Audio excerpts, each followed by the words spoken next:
Leading off our discussion now, David K. Johnston, Pulitzer Prize-winning journalist who founded DCReport.org and the author of It's Even Worse Than You Think. Harry Litman is also with us, a former federal prosecutor and deputy assistant attorney general under President Clinton. And David K. Johnston, you've been studying Donald Trump, the Trump businesses. You have spoken to Donald Trump before he became a political candidate about his businesses. Tell us what it means that the president's accountant has immunity. Oh, this is very, very troubling. And apparently his deal is not a full prophylactic deal. It is immunity to get his testimony. But every check goes through Alan Weisselberg. He is totally loyal. He uses the phrase, yes, Mr. Trump, 1,000%, that he agrees with him on things.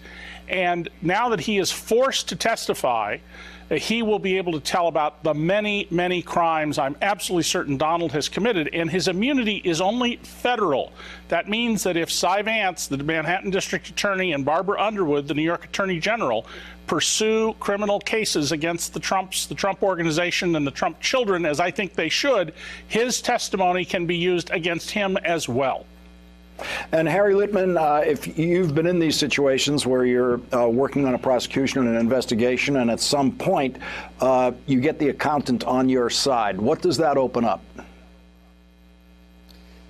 Maybe everything, and at least in the case of Alan Weisselberg, as David says, I mean, he's more than an accountant here. He's more than the, the green shade number cruncher. He has been not just with Trump.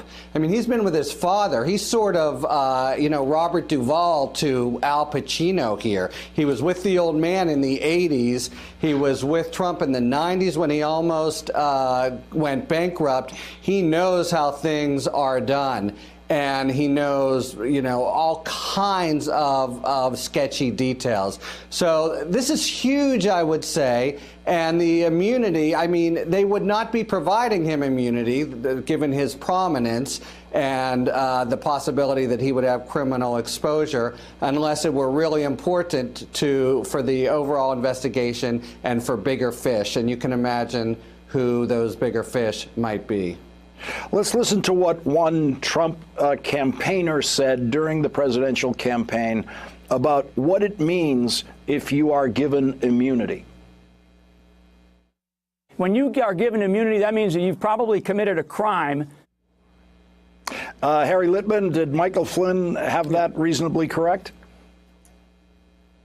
Yeah, I mean, so here's how it works. They call him in to talk, and he says, I'm not going to talk. I'm going to take the Fifth Amendment.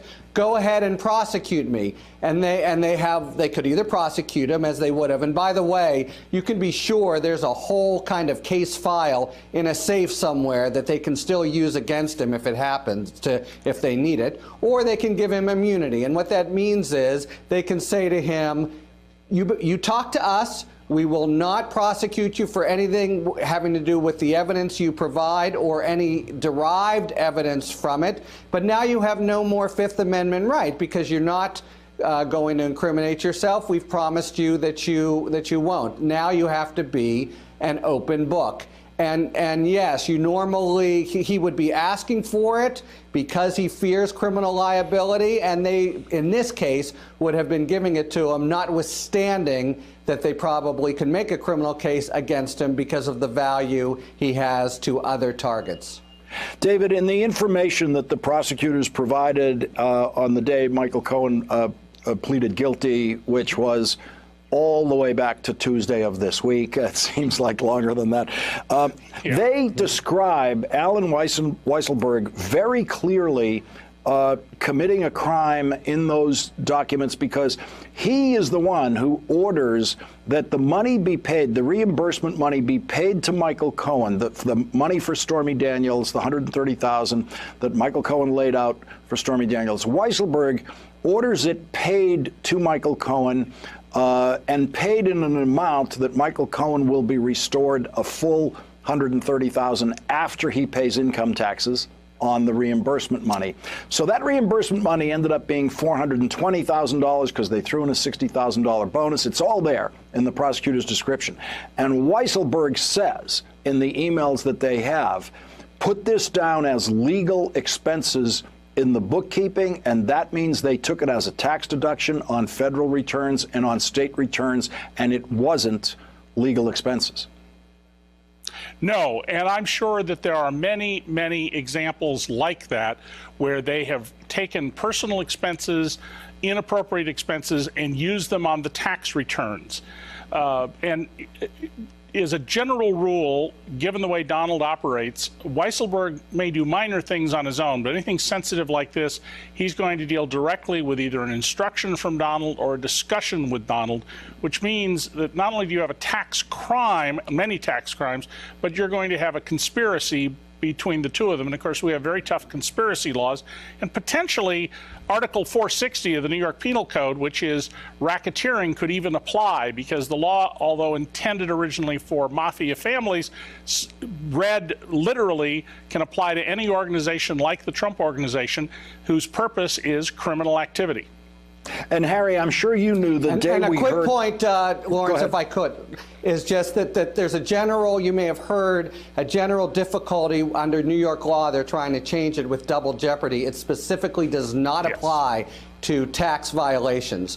So in fact, they would be able to bring them in both a state and federal venue. I'm sorry. Yeah, it's a good point, but I think the audience can understand that very clearly, because everyone in the audience files both a federal tax return and a state tax return, and they are two completely different documents. And so if you do something wrong on each of those documents, those are two completely different crimes. And Harry, I just want to go to you on this point of when we heard the Alan Weisselberg's name on the audio recording that Lanny Davis released publicly on behalf of Michael Cohen, you had to know then that Alan Weisselberg was looking for an immunity deal or was next in line for the FBI to talk to. Definitely. So while he has tried to suggest through counsel that maybe he didn't know about this, you're exactly right. Cohen comes to Trump and he says, I'm going to set this up through Alan Weisselberg. So we know he's there at the inception. As David points out, that's the potential for conspiracy liability. Yeah, and again, like many of Trump's associates who've been with him forever, he's a man in his 70s. A criminal conviction on taxes might be equivalent to a life sentence. The pressure is enormous on both the federal and state side. In order to talk, he needed immunity, and they gave it to him. David K. Johnston and Harry Litman, thank you both very much for joining us tonight. Really appreciate it. Thanks. Thanks for checking out our YouTube channel. Subscribe by clicking on the button below for more from The Last Word and the rest of MSNBC.